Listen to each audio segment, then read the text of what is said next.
Bonjour à tous et bienvenue sur la chaîne Au fil des lames.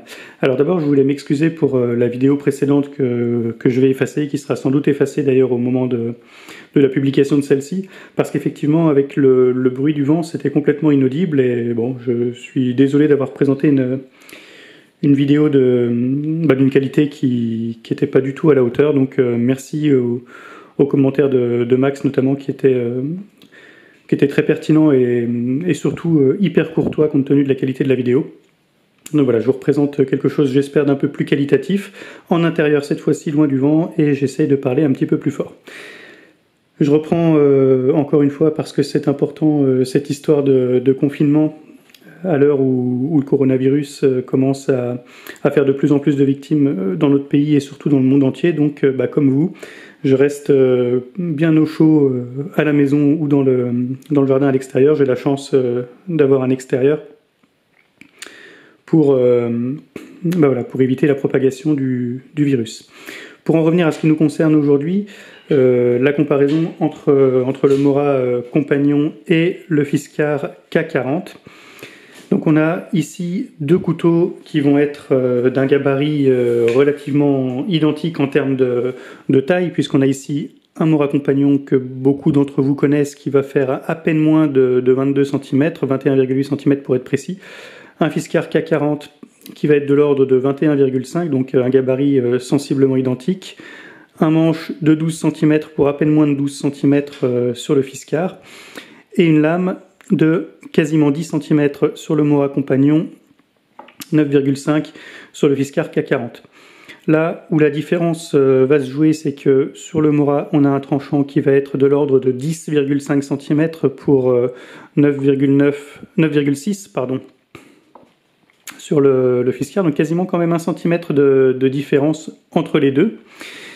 Un petit peu au niveau de l'épaisseur, parce qu'on a une lame sur le Mora qui va être d'un demi-millimètre de plus, donc on est entre 2 mm pour le Fiskars qui est ici, et 2,5 pour le Mora ici, donc un petit peu plus solide, et une pointe plus solide aussi sur le Mora.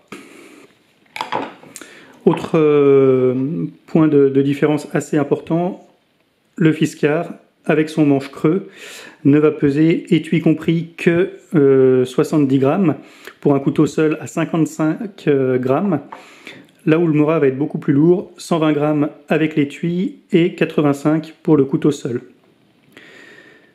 Voilà pour ce qui est des gabarits, donc un peu plus de longueur de tranchant sur le Mora et moins de poids sur le Fiskars.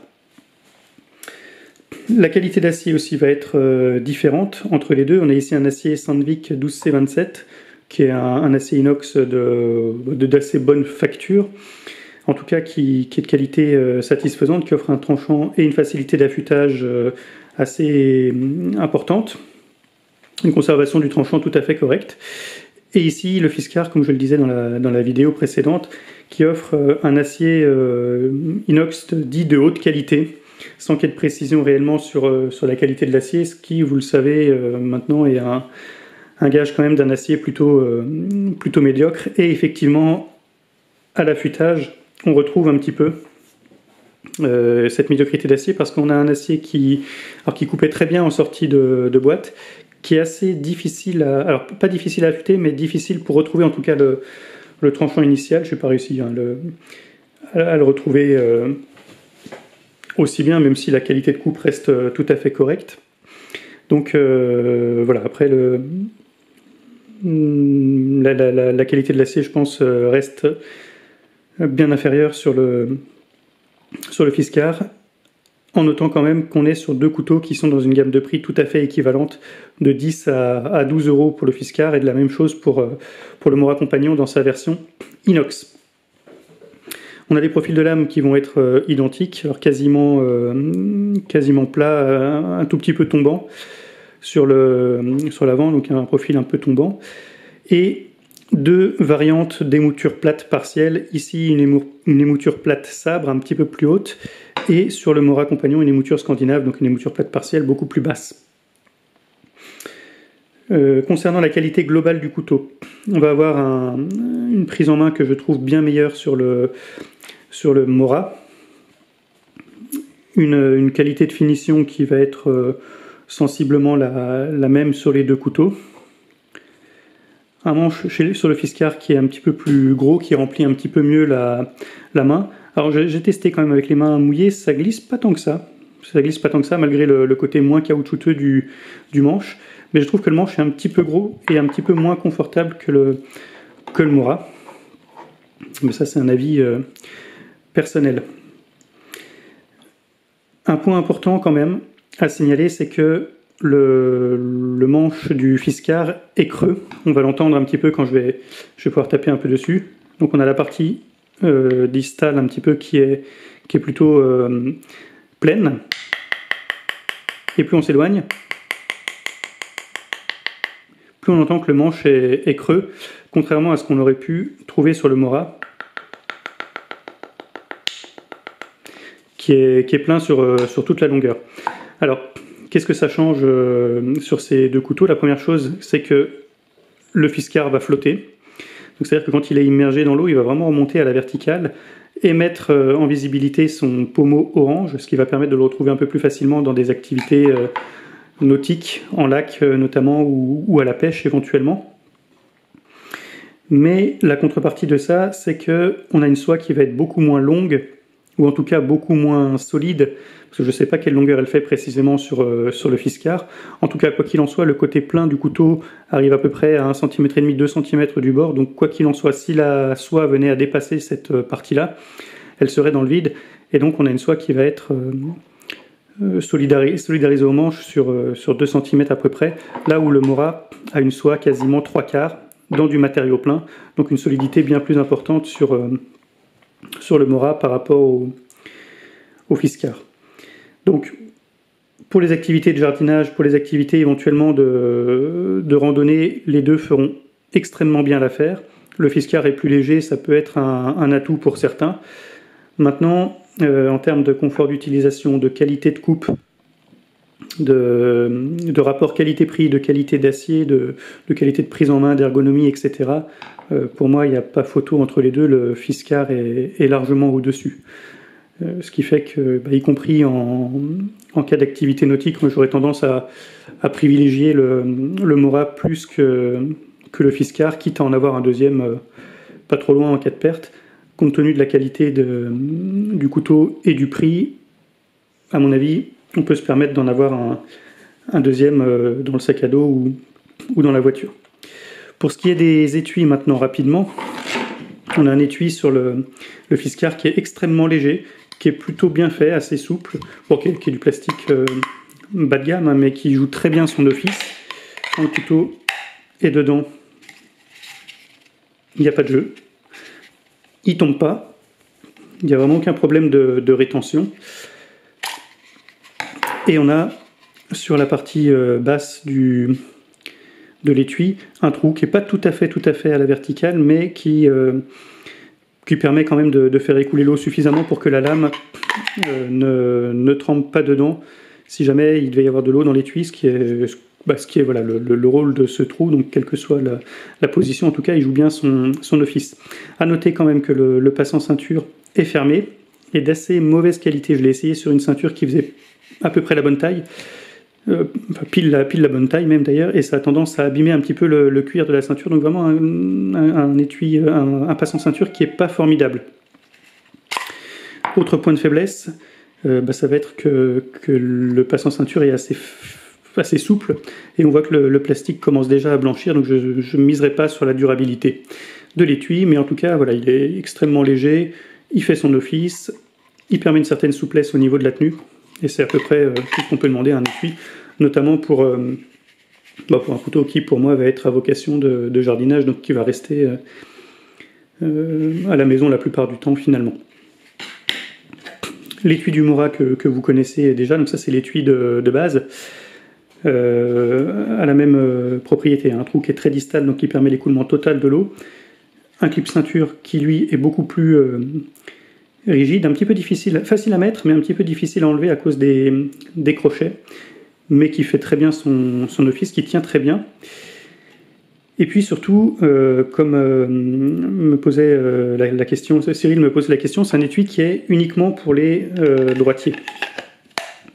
Donc excusez-moi, il y a le chat qui passe par ici.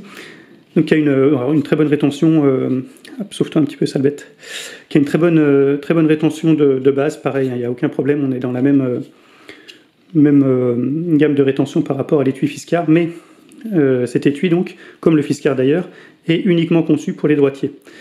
Donc, comme je disais à Cyril sur la dernière vidéo, il y a une astuce que j'avais vue sur le blog de Florian, alors je ne me rappelle plus le nom du blog avant, mais il a été supprimé de toute façon, et qui fait maintenant un excellent blog de bushcraft, le blog Némophiliste, qui malheureusement n'est plus tellement alimenté ces derniers temps. À tout hasard, Florian, si par le plus grand des hasards tu tombes sur cette vidéo, tes articles étaient super, donc n'hésite pas à revenir.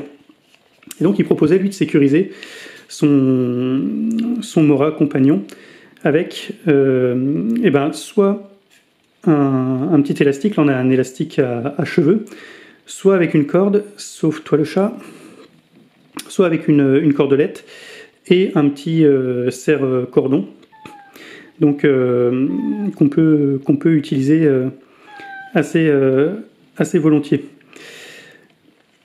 Donc en passant ici, toc, on peut passer le couteau en mode gaucher, donc là évidemment il n'y a aucune rétention parce que le couteau ne rentre pas dans l'étui correctement, mais il suffit de passer alors soit un des deux brins, ça suffit, soit pour plus de sécurité, les deux brins de l'élastique ou le petit serre-cordon avec la ficelle, et là, malgré que le couteau soit à l'envers, ça bouge pas un poil. Et après, il suffit évidemment de relever, et on peut sortir le couteau extrêmement facilement.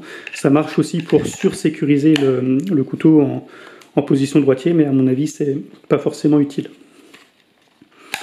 Donc je ne referai pas de test de coupe que j'avais brièvement effectué sur la précédente vidéo, parce que j'ai pas tellement de bois en fait à domicile. À noter quand même que les lames ne cassent pas quand on les plante et qu'on plie ni sur l'un ni sur l'autre, mais sur le Fiskars, on a quand même tendance à ce que la lame, on voit là, elle part un petit peu alors vers la droite, la lame se plie un petit peu, ce qui est signe quand même d'un acier qui ne va pas être très haut en termes de HRC, mais qui en contrepartie n'est pas cassant, donc on a probablement affaire à un acier quand même, c'est une preuve de plus que l'acier est bas de gamme, mais bon, il n'est pas cassant, et après tout, en jardinage, ce qu'on lui demande, c'est avant tout de ne pas faire de grosses dents sur la lame. Donc, comme je vous disais, en termes de qualité de coupe, j'ai pas réussi à retrouver vraiment la qualité initiale du Fiskars, mais globalement, ça fait son office. Là où quand même, avec le Mora, on est très très largement en dessus. Très très largement en dessus. Les deux, j'ai repris l'affûtage après les avoir utilisés. Donc vraiment, il y a beaucoup plus de plaisir avec le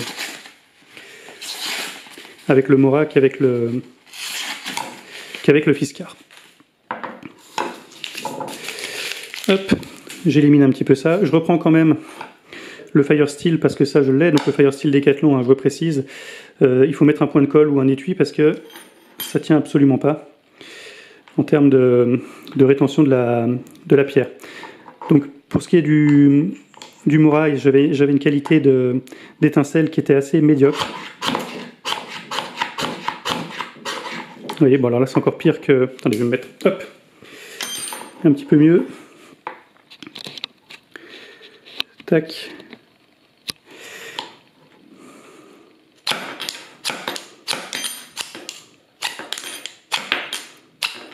Ouais.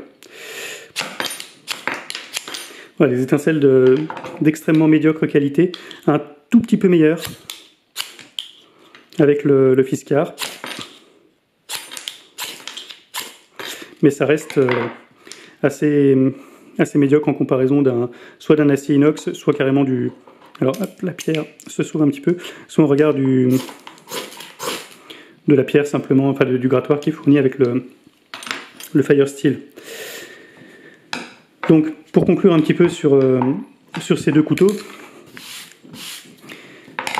on a deux couteaux identique en termes de prix, identique en termes de gabarit, mais pour moi, la supériorité est largement en faveur du Mora, pardon. D'une part pour la qualité globale du couteau, pour la qualité de prise en main, la qualité de l'acier, encore une fois, la qualité du tranchant, la facilité d'affûtage, enfin voilà, tout est en faveur du Mora, mis à part le poids. Et surtout, un critère important, c'est que ce couteau Fiskars, je l'ai acheté pas parce que parce qu'il n'est pas très cher d'une part, et puis parce que je voulais l'essayer depuis un petit moment, étant donné que je passais devant assez souvent. Mais il n'est pas spécialement joli. Il a une meilleure garde, mais voilà, je trouve que la forme globale du couteau est pas terrible. Et j'ai aucun plaisir à travailler avec, ce qui est une notion quand même importante. Quand le Mora a une forme que je trouve vraiment sympa, c'est un couteau qui est pas cher du tout, qui a de très bonne qualité et qui, je sais pas, me procure un plaisir d'utilisation. Alors ça vient d'une part de la qualité de prise en main, d'autre part de la qualité de coupe, mais aussi, je sais pas, il a un côté vraiment sympa pour moi, ce couteau en tout cas, malgré la comparaison avec des couteaux beaucoup plus chers. Je trouve qu'il il fait vraiment le job. C'est vraiment l'ami sur lequel on peut compter. Il existe en inox, il existe en carbone. Il y a des modèles encore moins chers, des modèles en bois. Enfin voilà, les Mora sont... Il y a vraiment une grosse quantité de couteaux différents. J'en ai eu 3, 4 jusqu'à maintenant. Jamais déçu de la qualité, quels que soient les modèles. Les modèles en bois sont peut-être inspirent peut-être un peu moins la confiance en termes de solidité, mais voilà. Pour moi, c'est un couteau que j'ai vraiment beaucoup de plaisir à utiliser. Et si je devais choisir entre les deux, évidemment, ce serait le Mora.